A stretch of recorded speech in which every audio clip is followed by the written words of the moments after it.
Daily Kolkata নিউজে আপনাদের স্বাগত জানাই। দিনের গুরুত্বপূর্ণ খবরের দিকে নজর রাখুন।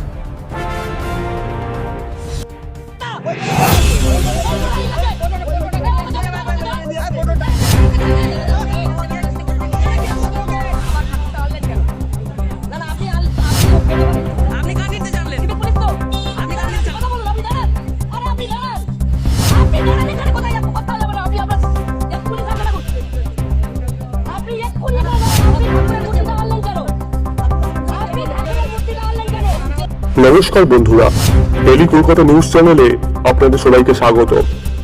মমতা শাসনে বাংলার কি সনাতন ধর্ম আজ বিপন্ন? কেন বলছি এই কথা? জয়নগরের রাধাকৃষ্ণ মন্দিরে আজ প্রতিমা ভাঙচুর করা হয়। এই আঘাতটি সরাসরি কিন্তু সনাতন বিশ্বাসের উপর। কিন্তু দোষীদের ধরার বদলে কি করলো প্রশাসন? নীরবে সিভিক ভলেন্টিয়ার দিয়ে নতুন একটি প্রতিমা এনে ভাঙা প্রতিমার জায়গায় বসিয়ে দেওয়ার চেষ্টা করা হয়, যেন কিছুই ঘটেনি। এটা কি বিচার? এটা কি আইন শাসন? এইরকম অন্যায় ও প্রশাসনিক ব্যর্থতার বিরুদ্ধে পথে নামলেন সাধারণ হিন্দুরা। কিন্তু আশ্চর্যজনকভাবে অপরাধীদের আড়াল করতেই যেন তৎপর প্রশাসন। পুলিশ মন্ত্রী মমতা বন্দ্যোপাধ্যায় আজ কেন নীরব? কার স্বার্থে এই নীরবতা? ভোট ব্যাংককে কি খুশি করতেই এই বারবার উপেক্ষিত হচ্ছে সনাতন সমাজ? বাংলা কি ধীরে ধীরে পশ্চিম বাংলাদেশে পরিণত হচ্ছে? এখনো সময় আছে, একজোট হন, প্রশ্ন তুলুন, প্রতিবাদ করুন। ধর্মের উপর আঘাত মানে আত্মসম্মানের উপর আঘাত, নীরবতা নয়। এবার জবাব চাই।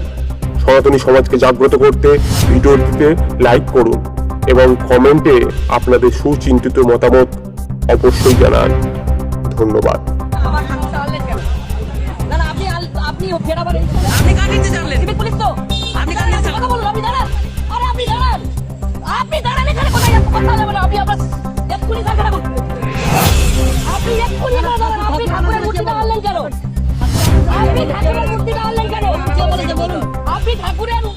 ঠাকুরের মূর্তিটা আনলেন কেন বলুন?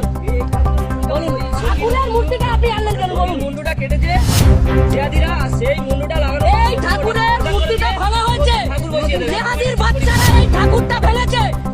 পুলিশ সিভিক পুলিশ দিয়ে এই পুলিশ সিভিক পুলিশকে ব্যবহার করে পটোপাড়া থেকে ভ্যানে করে আবার আরেকটা মূর্তি এনেছে। যাতে মূর্তির পাশে আরেকটা মূর্তি বসিয়ে দেওয়া যায়। এই সেই সিভিক পুলিশ। আজকের পশ্চিমবঙ্গে সিভিক পুলিশকে দিয়ে যে নগণ্য কাজ করা হচ্ছে তার জ্বলন্ত উদাহরণ। মুখ দেখুন, এদের দিয়েই যত রকম জঘন্য নিকৃষ্টতম কাজ করানো হচ্ছে। সিভিক পুলিশকে দিয়ে ভ্যানে করে পটোপাড়া থেকে ঠাকুর আনা হয়েছে। দাদা, আপনি কোথাও যাবেন না, কোথাও যাবেন না।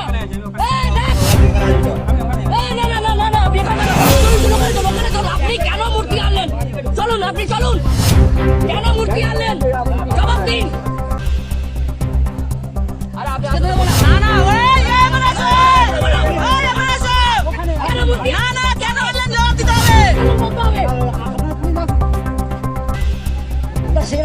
মূর্তিটা কেউ আনবে না, এখানে পরিষ্কার কথা।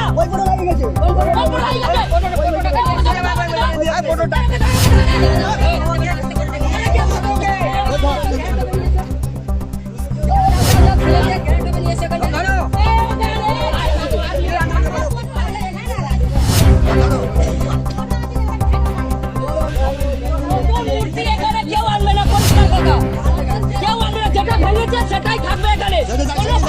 কোনো ভাবে কেউ আনবে না সেটা মূর্তি। ঠাকুরের পাশে যেটা ছিল সেটাই থাকবে। কোন রকম ভাঙা মূর্তি ছাড়া যদি ওটা মূর্তি যদি এখানে আসে, ভাঙা মূর্তি না ওই যে পুলিশ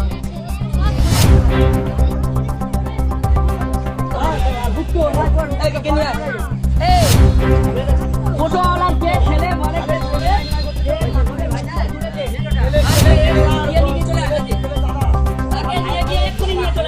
চ্যানেলের আরও খবর দেখতে চ্যানেলটিকে লাইক করুন, সাবস্ক্রাইব করুন আর কমেন্ট করে আপনাদের মূল্যবান মতামত দিন।